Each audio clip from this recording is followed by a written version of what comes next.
Welcome in, Dark Hearts. I'm Wolfie. And Mooney, and this is your Nerd Network News. Today we're talking about the second half of the Bleach 1000-Year Blood War arc, Season 3. These last few episodes were so fast-paced that if you blinked while watching, you already missed something.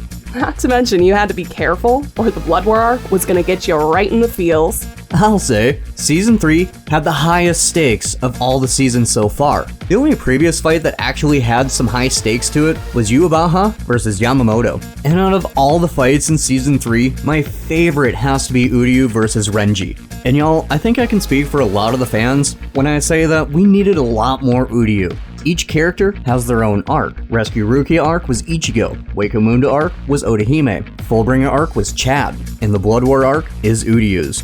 And this brings us to the most disgusting fight of Season 3, Mayuri and Nemu versus Pranita. This fight majorly showcased the adaptability of not only Mayuri, but Pranita. Mayuri with prep time way outclasses Batman with prep time, and y'all can debate this in the comments. And finding out how powerful Nemu has become over the years. We all thought that her being an experiment, she was just kinda Soul Reaper fodder. Nemu proves in this arc that she's more than just Mayuri's experiment. And this brings us to the most beautiful of all the fights. The newly crowned head captain Kiraku, his lieutenant Nanao versus Lejay Barrow. This fight had all of the stakes. And during this fight, we saw probably one of the most destructive attacks ever. Insert trumpet. And that's not to mention that in the midst of all of these epic battles, the emotional element is gonna get you out of nowhere. We learned the backstories of Nemu, Nanao, Basby, and Haschwalt, and each one was completely unexpected, with Nemu's, surprisingly, being the most heartfelt. Going into the final season, we've got a lot of dangling plot threads to wrap up.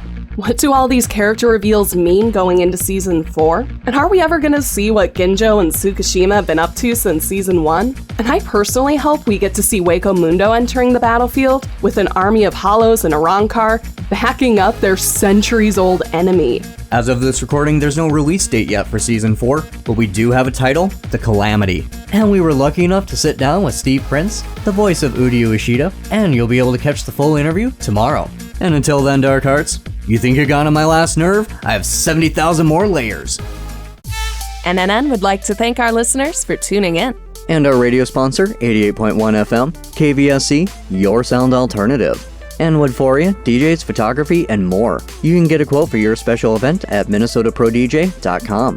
Make sure you like and subscribe to DarkHeart_Studios on YouTube, hit that bell, and follow our socials for full video versions of NNN, interviews, and live events coverage. Thank you for tuning in, Dark Hearts. This is Mooney. And Wolfie, signing off.